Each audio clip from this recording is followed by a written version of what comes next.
기도하겠습니다. 오늘 우리에게 주신 하나님의 말씀은 구약 성경입니다. 이사야 55장 13절 한 구절만 같이 읽도록 할게요. 이사야 55장 13절 한 구절입니다. 한 구절이니까 우리가 한 목소리로 좀 읽을게요. 구약 1036쪽쯤 될 것 같아요. 1036쪽 55장 13절 찾으셨는 줄 알고 우리 한 목소리로 시작. 잣나무는 가시나무를 대신하여 나며 화석류는 찔레를 대신하여 날 것이라. 이것이 여호와의 기념이 되며 영영한 표징이 되어 끊어지지 아니하리라. 다시요. 잣나무는 가시나무를 대신하여 나며 화석류는 찔레를 대신하여 날 것이라. 이것이 여호와의 기념이 되며 영영한 표징이 되어 끊어지지 아니하리라. 아멘. 자, 기도하고 하나님의 말씀 경청하겠습니다. 하나님 아버지, 예수 그리스도의 속량으로 값없이 은혜로 우리를 의롭다 하여 주시고 너는 내 아들이다, 하나님의 가정의 권속이다 인쳐주시고 제주 광야 순례 여정 가는 가운데 오늘 3부 예배로 우리의 발걸음 인도하사 우리를 구원하시고 사랑하시는 하나님 아버지를 예수님의 이름으로 찬양하며 예배하며 경배하며 하나님 말씀 들을 수 있도록 이곳으로 인도하여 주시는 애 감사합니다. 아버지의 말씀 이사야 55장 13절의 말씀을 함께 진지하게 상고하고자 합니다.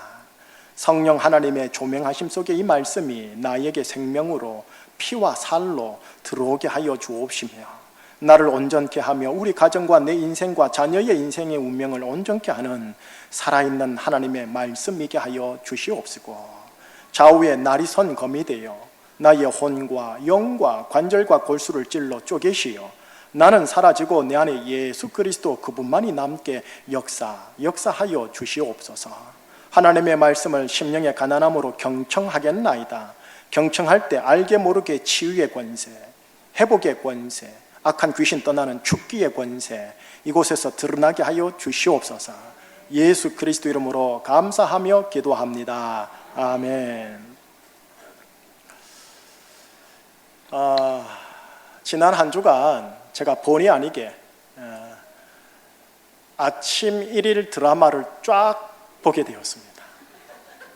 그리고 연이어 저녁 드라마까지 한번 쫙 보게 되었습니다.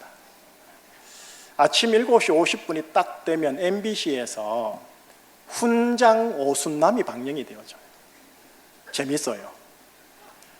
끝나자마자 SBS로 틀어요. 달콤한 원수가 나와요. 그게 끝나자마자 다시 KBS2로 틀면은 꽃 피어라 달수나 라고 나와요. 이거 딱 보면 오전 9시 반 오전 다 가는 거예요. 자, 저녁이에요. MBC 하나, KBS2 하나, KBS1 하나, 그리고 9시 뉴스 보면 10시. 저는 이제 MBC 하나만 봤어요. 돌아온 복단지. 여러분, 제가 대장금이라는 드라마를 제가 처음부터 끝까지 처음으로 다 봤어요. 그 이후로나 그 전으로나 드라마를 본 적이 없는데 이번 일주일간 제가 보게 되었던 거예요. 그러면서 이 아침 드라마를 쭉 보면서 야, 어떻게 20년 전이나 지금이나 이 드라마가 똑같이 한결같을 거라는 생각이 들었어요. 왜 그러냐? 거기에 나오는 여자들, 그리고 거기에 나오는 극중의 남자들 소리 빽빽 지르는 게 똑같아요. 그리고 눈알 부라리고 도끼 어린 눈빛으로 쏘아붙이는 거. 아, 이거 20년 전이나 지금이나 드라마가 똑같아요. 가족 간에 복수하겠노라 음모 교회 꾸미는 거 똑같고, 그리고 한꺼풀 벗겨보니 돈과 탐욕이 그 가정의 배경이 되어 있는 거 똑같더라고요. 여러분, 목사 입에서요 텔레비를 보다가 순간 튀어나올 법한 말이 있었어요. 저 못된 여자, 이게 나왔어요. 못된 여자라고 제가 이 마이크 앞에서 했지 니은자가 나오더라. 거기에 등장하는 여인들이나 극중 배우들이 독하더라고요. 돌아온 복단지가 아니라 돌아온 독단지더라고요. 여러분, 20년이나 드라마가 한결같이 변하지 않는 패턴을 가지는 이유가 있죠. 왜냐? 사람이 똑같으니까요. 20년 전이나 지금이나 똑같으니까요. 100년 전이나 1000년 전이나 예수님 있었을 때나 지금이나 인간은 똑같으니까요. 그런데 제가 이 드라마를 보면서 그들의 인생사와 가정사와 관계사를 보면서 하나님의 말씀의 한 단어와 구절들이 제게 이미지로 떠올랐어요. 그 이미지의 말씀 이사야 7장 23절과 24절을 먼저 함께 좀 읽어볼게요. 자막에 나올 겁니다. 한 목소리로요. 그날에는 천구리에 은 1000개의 가치가 있는 포도나무가 있던 곳마다 찔레와 가시가 날 것이라. 온 땅에 찔레와 가시가 있으므로 화살과 활을 가지고 그리로 갈 것이니라. 23절에 보니까 포도나무가 있어야 할 곳에 뭐가 났다? 찔레와 가시가 났다. 24절 보니까 이제는 온 땅에 뭐가 있다? 찔레와 가시가 있다. 이 구절이 떠올라요. 또 한 구절이 또 떠오르는데 같은 본문인데요. 32장 13절 이사야에 같이요. 내 백성의 땅에 가시와 찔레가 나며 희락의 성읍 기뻐하는 모든 집에서 나리라. 여러분, 하나님을 믿는 이스라엘 백성들의 땅을 걸어 젖과 꿀이 흐르는 가나안 땅이라는 소리 들어보셨죠? 그런데 그 젖과 꿀이 흘러야 할 땅에 뭐가 나느냐? 가시와 찔레가 나더라 라는 거예요. 그리고 그 이스라엘 젖과 꿀이 흐르는 땅에 있는 성읍, 도시가 희락의 성읍이거든요. 거기에 있는 모든 이스라엘을 하나님을 믿는 집은 기뻐하는 모든 집, 희락의 집인데 거기에도 가시와 찔레가 나더라 라는 거예요. 제가 이 구절들이, 가시와 찔레라는 이 단어들이 드라마를 보면서 계속 올라오는 거예요. 압니다. 우리나라 아침 드라마가 비현실적이라는 건 제가 또 알아요. 그러나 또 동시에 어느 정도는 현실을 담고 있기 때문에 여성들에게 공감 관계가 되어서 계속적으로 보는 것 같아요. 또 대리 충족과 만족이 있는 것 같고요. 또 저게 어쩌보면 우리 현실이겠구나라는 것을 암묵적으로 받아들여서 이젠 우리 가정 안에 있는 여성이나 가정 안에 있는 가족들이 드라마의 모습처럼 재현하는 게 또 보이는 것 같고요. 하나님은 우리 가정이라는 포도나무 밭이 무성한 젖과 꿀이 흐르는 땅으로 개간하기를 원하시는데 어디서 문제가 발생했는지는 모르겠지만 이제는 포도나무에 포도는 안 보이고 가시와 찔레만 무성한 가정이 예수 믿는 가정이나 안 믿는 가정이나 똑같더라는 거죠. 여러분, 찔레꽃 보셨어요? 가시와 찔레 할 때 그 찔레요. 우리나라 육지에 도초에 있어요, 여러분. 저 지금 자막에 영상이 보이죠? 5월이 되면은 찔레에서 흰 꽃이 나와요. 그리고 9월 가을이 되면 붉은 열매도 나와요. 저렇게 생겼어요. 찔레꽃의 열매. 저게 전부 다 한약에서 다 쓰임 받는 것들이에요, 여러분. 찔레순은 또 맛있어요. 여러분 먹어보셨나 모르겠는데. 그런데 문제가 있죠. 줄기에 가시가 있다라는 거예요. 독일의 시인 릴케라는 분이요, 찔레 가시에 찔려 그 가시독에 죽어요.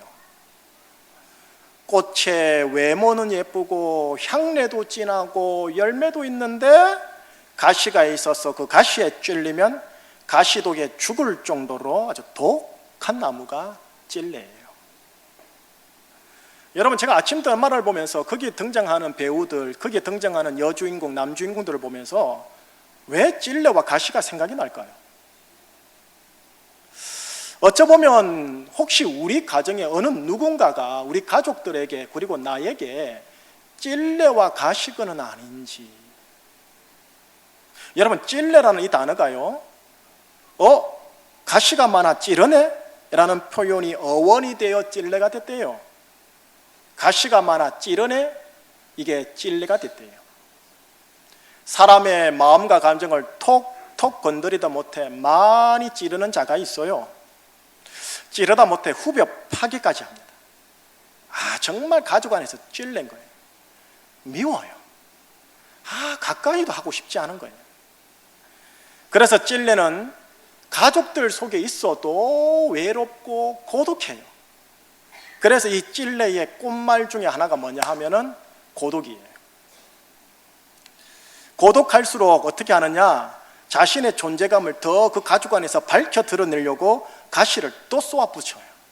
악순환인 거죠. 근데 실은 어느 가정 안에 어느 특정인만 찔레가 아닌 것 같아요. 모든 가족이 저마다 서로에게 약간의 찔레가 되는 것 같아요. 여러분, 가족 저마다 한번 보세요. 꽃이 있어요, 향내가 있어요, 열매도 있어요. 그런데 가시로 찔러요. 가시의 독으로 상처가 골마요. 고름이 깊어지면 그 고름이 뭐가 되느냐? 독덩어리가 돼요. 그래서 어떻게 되느냐? 나중에는 그 주위 부위를 완전히 칼로 덜어내지 않고는 회복 불가능한 모습이 되어져요. 그리고 가시에 또 찔릴까 봐 겁이 나서 가까이 가지 않으려고 해요. 그가 가까이 오면 나의 가시로 방어를 해요. 근데 이게 방어를 넘어 복수로 응징을 해버려요. 상대방도 기어이 나의 가시에 찔리고 그 사람 안에 고름이 생겨요. 역시 그 가정은 악순환인 거예요. 그럼 같이 있어도 나도 고독하고 니도 고독하고 모두 에브리바디 고독한 거예요. 그러니 가까이 하려니 또 가시에 찔릴까 봐 무서운 거예요. 조금 전에 읽었던 이사야 말씀 다시 한번 한 구절만 읽어보십시다. 같이요. 내 백성의 땅에 가시와 찔레가 나며 희락의 성읍 기뻐하는 모든 집에 날 것이다. 여러분, 저 말씀은 이사야 32장 말씀으로서 이사야는 예언의 말씀이에요. 이 예언의 말씀은 제가 보았던 아침 일일 드라마만이 아니라 어찌 보면 우리 가정, 어찌 보면 내 심령을 아주 정확하게 꼭 짚어주고 찔러주는 예언적인 진단 같아요. 여러분, 듣기 싫지만 정확한 진단을 들으셔야 병명을 알게 되어져요. 그 병명이 밝혀지고 그 병명에 가지고 있는 심각성을 인지를 하셔야 진짜 치료하려고 나갈 수 있어요. 제가 여러분들에게 우리 가정에 대한, 내 심령에 대한 정신분석학적 진단이나 사회과학적 진단이나 아니면 의학적 진단을 내는 게 아니에요. 하나님이 보시는 예언적 진단이 뭐냐라는 거예요. 내 가정, 내 심령을요. 한마디로 말하면 가시와 찔레라는 거예요.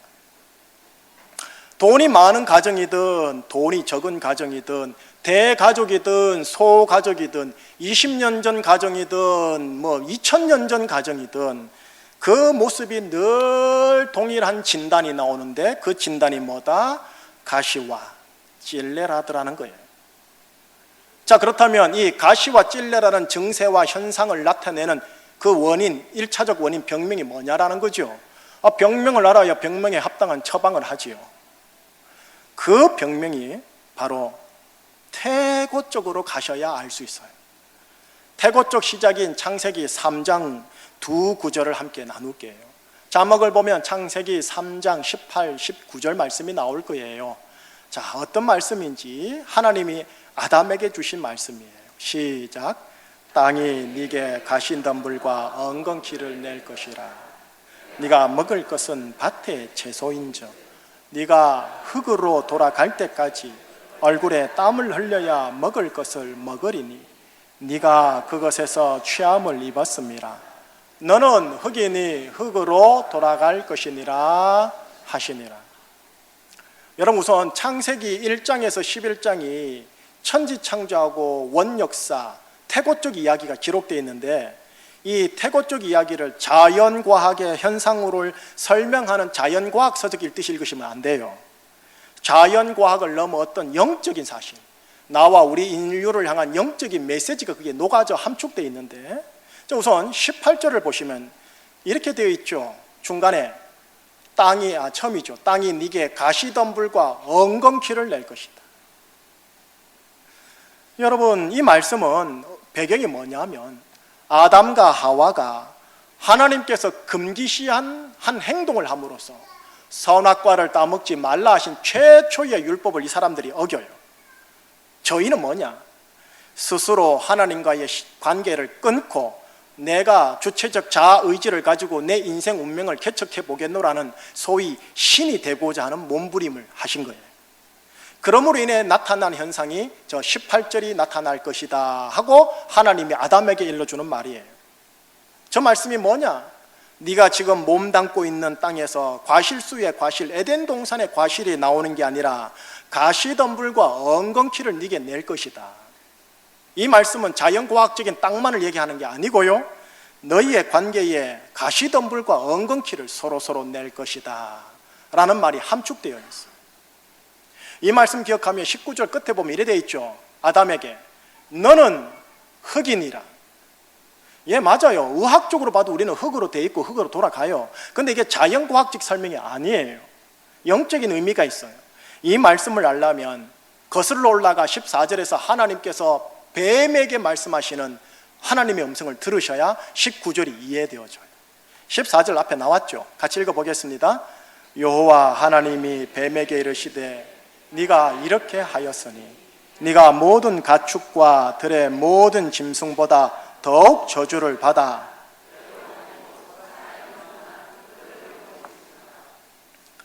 뱀이 무엇을 먹을지니라.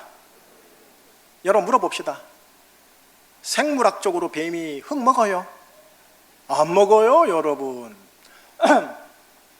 영적인 의미예요. 뱀은 사단을 말해요. 뱀이 먹게 될 흙은 뭐냐면 너는 흙이다 라는 소리를 들은 인간을 의미하는 거예요. 인간을 잡아먹으려고 환장을 하는 게 뱀인 거예요. 사단인 거예요.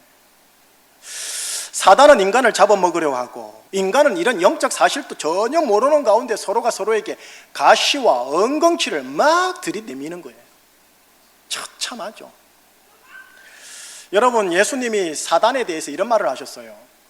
도적이 온 것은 도둑질하고 죽이고 멸망시키려고 하는 것이다. 이 도둑이 뱀, 사단, 마귀를 말하거든. 마귀는 우리 가정의 하나됨을 도둑질하고 우리 가정의 사랑의 관계의 끈을 죽이고 우리 가정의 아름다운 포도나무의 포도의 괄실을 멸망시키려고 하는 게 뱀, 마귀, 도적의 사명이에요. 이런 영적인 사실은 도무지 모르고 서로 가시와 엉겅퀴를 막 들이밀더라는 거예요. TV 드라마 속 인물들이 서로를 향해 소리 빽빽 지르는 것, 눈알 부라리고 도끼 어린 눈빛을 쏘아 붙이는 것, 가시 찔린 것에 대해 가족 간에 복수를 하겠다고 계획을 꾸미는 것, 그 모든 이면 속에 보니까 실제로는 돈과 탐욕이 가정의 배경이 되어 있는 것, 여러분 이 모든 게 창세기 3장의 현대적인 재현에 불과한 거예요. 창세기 3장이나 21세기나 똑같은 거예요 지금. 자, 이제 창세기 3장에서 우리가 병명을 확인한댔지 않습니까? 우리가 가진 병명이 뭔데요? 나와 우리 가정이 가지고 있는 병명이 뭐냐? 창세기 3장 아담과 하와로부터 시작된 이 병을 일컬어 한마디로 뭐라느냐? 자기 중심성의 원죄라는 병이에요. 들어보셨어요? 오리지널 신, 원죄. 모든 죄 중에 가장 제1원인이 되는 뿌리 중에 뿌리인 죄, 자기 중심성의 원죄. 여러분, 이 자기 중심성이라는 원죄라는 병에 자유한 자, 치유된 자가 아무도 없어요. 우선 소크라테스 어르신, 공자 어르신, 부처님이신 시다르타 어르신 모두 다 하나님 입장에서는 열애가 없고요, 예수님을 구세주요 주님으로 믿는 모든 하나님의 아들들도 이 병에서 완전한 자유가 없어요. 얼마나 뿌리 깊고 치명적인지 몰라요. 자기밖에 모름이라는 이 병은 어째 보면 병이라기보다는 인간이면 자연스러운 본능이 아닌가 할 정도로 거의 나와 우리와 하나가 돼 있죠. 그래서 심리학에서는 이 자기 중심성의 원죄를 뭐라느냐? 본능이라고 얘기해요. 내추럴, 자연적 본성이라고 번역을 해요. 하나님은 이 병이 태고적 창세기 3장에서 시작되었음을 알려줘요. 모든 이들이 열외가 없음을 알려줘요. 이거는 내추럴, 자연스러운 게 아니라 시리어스, 대단히 심각한 것임을 알려줘요. 자기 보기에는 좋더라 이겠지만 하나님의 눈에는 보기 좋더라가 아니란 말이에요. 여러분, 이것이 내가 가지고 있는, 우리 가지고 있는 심각한 질병이라는 것을 하나님이 말씀하세요.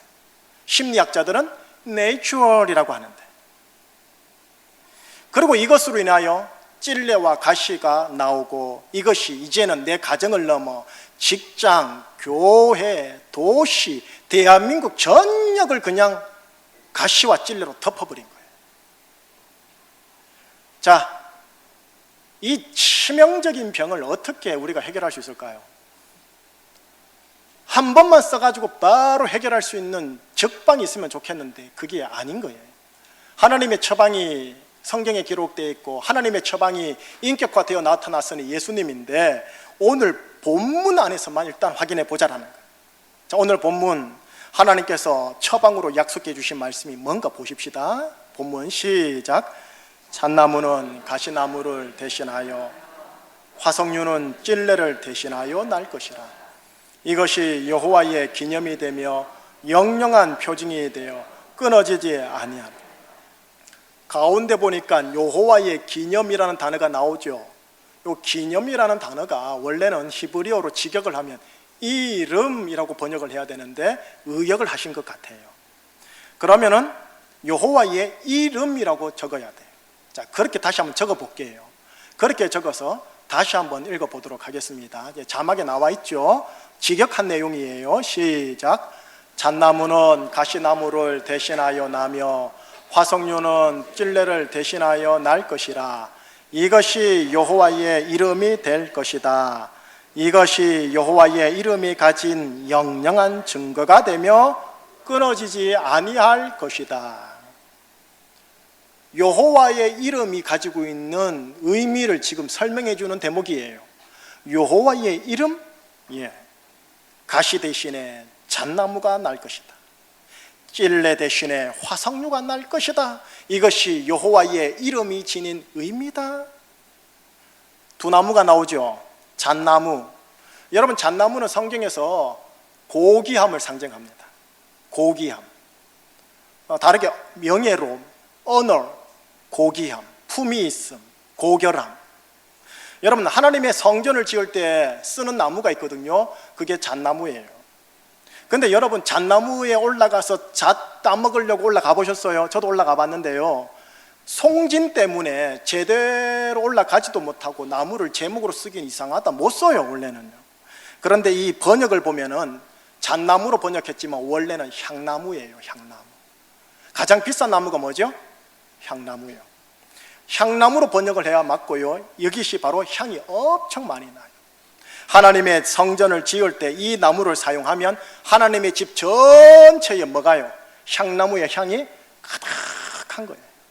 여러분, 여러분의 몸이 하나님의 집이거든요. 여러분의 인격이 하나님의 집이고 우리 가정이 하나님의 집인데, 바로 이 잣나무, 향나무로 향이 가득한 것을 하나님이 만들기를 원하시는 거죠. 또 두 번째 나무가 나오죠. 화석류. 저도 잘 몰라요. 이거는 모르겠어요. 뭔지 제가 못 봤으니까요.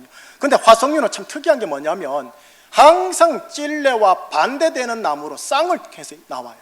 찔레, 화석류, 찔레, 화석류, 이렇게. 마치 한라, 백두, 백두, 한라, 이렇게 대비 구조로 나오듯이 항상 두 단어가 대비로 같이 나와요. 여러분, 찔레는 광야에서도 잘 자라요. 근데 화석류는 광야에서는 절대 자라지 못하는 나무예요. 이 화석류는요, 정결한 여인, 정결한 신부를 상징해요. 그래서 구약에 정결한 여인의 롤 모델의 여인이 누가 있냐면은 바로 에스더 왕비죠. 죽으면 죽으리다 라는 자신의 희생으로 민족의 운명 전체를 살리는 그 에스더의 또 다른 이름이 뭐냐? 화석류예요. 히브리어로 하다사라고 기록이 되어서 우리나라 말은 번역도 안 하고 그냥 히브리어로 바로 적었어요. 하다사하고 에스더 2장 7절에 그래 나와요. 정리하면 이런 겁니다. 여호와라는 하나님의 아버지의 이름이 임하는 곳에 가시가 잣나무로, 찔레가 화석류로 바뀐다라는 말이에요. 다시 말할게요. 추함이 고귀함으로요, 상처의 고름 냄새가 향나무의 깊은 향내로요, 찔레 같은 여인이 화석류 같은 정결한 여인으로 거듭난다라는 말이에요. 이것이 바로 여호와라는 하나님 아버지의 이름이 가지고 있는 능력이요 복이래요. 자, 어떠세요? 여호와 하나님 아버지의 이름이 지닌 능력과 복이 오늘날 우리 제주 남성들에게 필요하지 않습니까? 더불어 동시에 제주 여성들에게도 필요하지 않습니까? 여러분, 제주를 떠나보십시다. 대한민국 모든 남성들에게, 아니면 우리 한국교회와 한국사회의 가정에 있는 여성들에게 이 아버지의 이름의 능력과 복이 필요하지 않냐고요. 아니, 나에게 필요하지 않냐고요. 가시를 잣나무와 향나무로 바꾸시고 찔레를 화석류로 바꾸어 내시는 아버지의 그 이름이요. 아버지의 이름이 지닌 능력과 복이 남자로 하여금 하나님 아버지의 크신 고귀함과 향을 바라게 해요. 가정 안에서 관용의 향, 지혜의 향, 보호함의 향, 인내의 향, 묵직함의 향.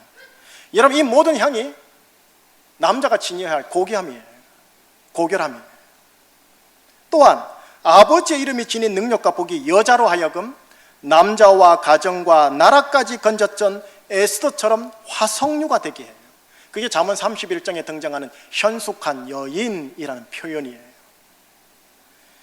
이 여인에게는 찔레처럼 아름다움의 꽃도 있고 열매도 있지만 찔레가 가지고 있는 가시의 독은 없는 자가 되는 거예요. 자, 이제 마무리 한번 해볼게요. 마무리는 예수님에게서 마무리를 하겠습니다. 예수님이 실은 이 아버지의 이름 때문에 오신 분이시니까. 여러분, 예수님이 죽기 전날 밤이에요. 내일이면 죽을 걸 아셔요. 그 전날 밤에 밤새도록 하나님 아버지께 간절히 기도를 하죠.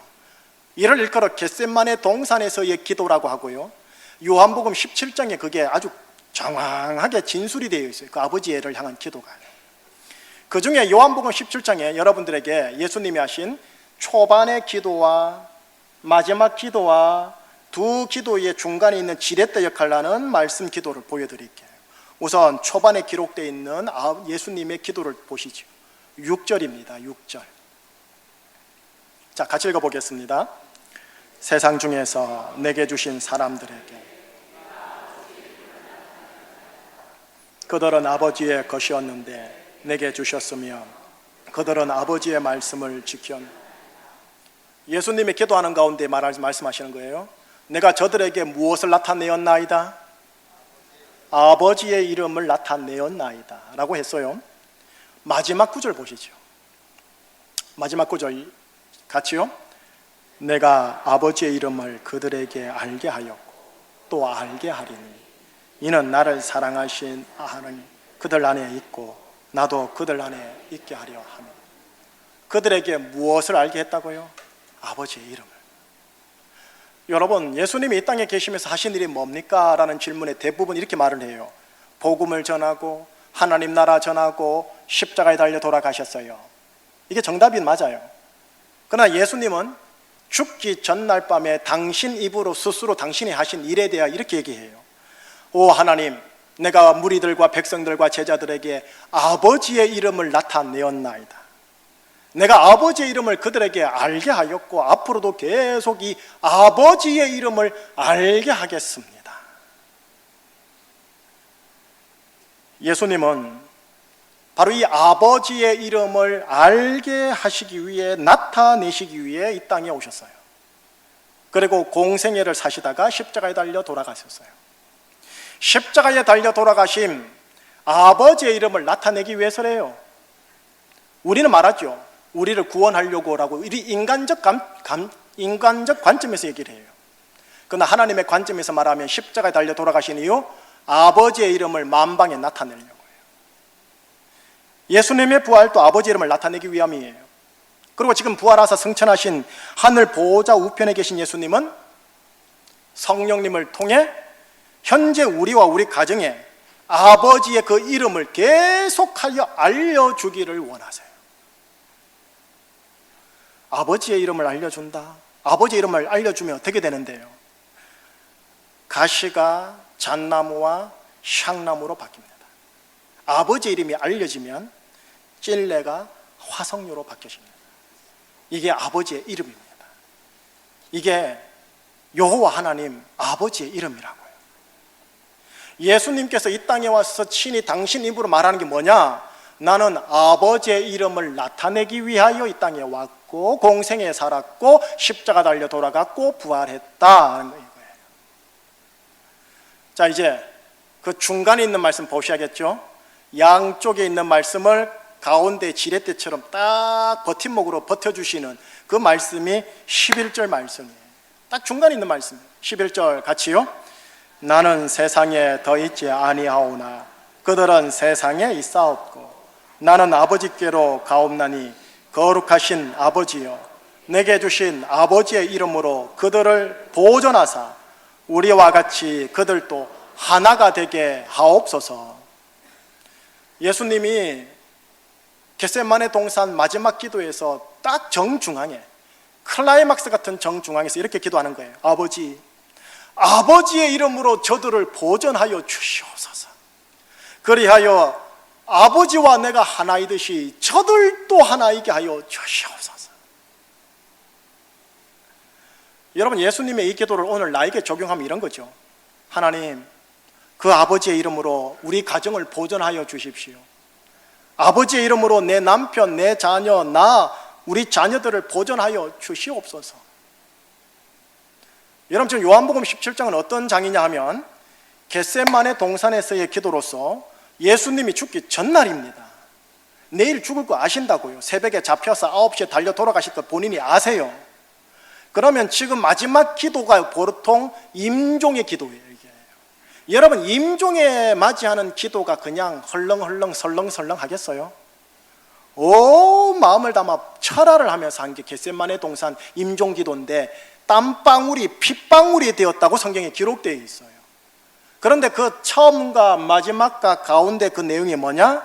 아버지의 이름으로 저들을 보존하시옵소서. 아버지의 이름을 저들에게 나타내시옵소서. 그리하여 저들이 아버지와 내가 하나이듯이 저들도 하나이게 하여 주시옵소서. 하면 좋고 말면 많은 그런 기도가 아니고요, 마지막 임종으로 한 기도라고요. 이 기도가 응답이 되면 내 안에 있는 가시와 찔레가 잣나무로, 향나무로, 화석류로 바뀌어요. 가시와 찔레가 고귀함과 그윽한 향과 정결함으로 변화되어져요. 그러므로 인해 어떻게 되는 줄 아세요? 저들이 하나 되게 하옵소서가 응답되어져요. 하나 된단 말이 뭔지 아세요? 요즘 현대인들이 자기 정체성과 자아가 분열된 거 아세요? 그걸 정신병이라고 그래요, 여러분. 정신병은 아니라 할지라도 조울증, 우울증이 다 이 속에 들어가요. 자아의 분열이 통합이 되어져서 회복이 되어져요. 부부 관계가 분열이 하나 되어져요. 온 관계가 분열된 게 하나가 되어져요. 이게 구조적 현상으로 나타나면 부자와 빈자가 하나 되어져요. 젊은 세대와 실버 세대가 하나 되어져요. 영남과 호남이 하나 되어져요. 좌파와 우파가 하나 되어져요. 남과 북이 하나 되어져요. 개인 내면으로부터 시작하여 사회 구조 역사까지 통합시켜버려요. 무엇이? 아버지의 이름. 예수님이 전하고자 한 아버지의 이름, 그 아버지의 이름을 나타내두고 보존하도록 하기 위해서 예수님이 오셨고 십자가에 달려 돌아가셨고 부활하셨어요. 그리고 지금 또 성령님으로 말미암아 아버지의 이름을 여러분들에게 나타내기를 원하세요. 받으면 좋고 말면 말고가 아니고 임종 직전에 기도만큼이나 아주 무거운 마음으로 기도하고 계세요. 지금 또 아버지 이름으로 우리를 보존하기를 원하세요. 그 가정을 보존하며 자녀를 보존하며 관계를 보존하며 여러분들의 정신과 정서와 육체와 인격과 모든 것들을 아버지의 이름으로 보존하기를 원하세요. 그래서 아버지의 이름을 그들에게 나타내기를 원하신다는 거예요. 그러니 우리가 이 시간 축도를 받고 나가면서, 여러분 축도 받고 나갈 때 그 순간부터 아마 여러분들 찔레와 가시로 서로 톡톡 쏠걸요. 많이 찌르네 할걸요. 집에 가면 더 그럴 끼고요. 아버지 이름으로 그거를 바르세요. 연고 바르듯이 바르세요. 찔레와 가시는 해결이 안 돼요. 왜? 원죄에서 나오고 뿌리가 있기 때문에. 겉만, 잡초만 뽑아낸다고 되는 게 아니라 뿌리까지 뽑아내야 되는데 그게 쉽지 않아요. 그러나 아버지의 이름으로 계속 용고 바르듯이 바르는 거예요. 아버지요, 아버지요, 아버지의 이름으로 나를 보존하여 주시옵소서. 아버지의 이름을 이곳에 나타내 주시옵소서. 찔레와 가시가 보일 때마다, 또 보일 때마다, 또 보일 때마다 아버지의 이름으로 저를 보존하여 주시옵소서. 제 안에 있는 가시와 제 안에 있는 찔레가 화석류로, 잣나무로, 향나무로 변화되기까지, 이게 완전히 화학적 변화거든요. 화학적 변화가 일어날 때까지 주님 아버지의 이름으로 저를 보존하여 주옵소서. 이 기도하시면서 가족들과 함께요, 교우들과 함께 제주 순례 여정 잘 가시기를 주님 이름으로 축복합니다. 기도하시겠습니다. 아버지, 아버지의 이름에는 능력이 있고 복이 있고 생명이 있습니다. 가시와 찔레를 변화시켜 잣나무와 향나무와 화석류로 바꾸시는 아버지의 이름, 그거 드러내시려고 예수님이 오셨고, 그걸로 나 보존하시려고 예수님이 십자가에 달려 돌아가셨고, 그래서 아버지와 아들 예수가 하나이듯이 우리가 서로 하나이기를 원하시는 임종의 고백을 함께 확인하였습니다. 아버지, 아버지의 이름으로 산부 예배자들의 심령과 관계와 인격을, 가정을 보존하여 주시옵소서. 이들의 심령과 가정 관계에 아버지의 이름을 나타내 주시옵소서.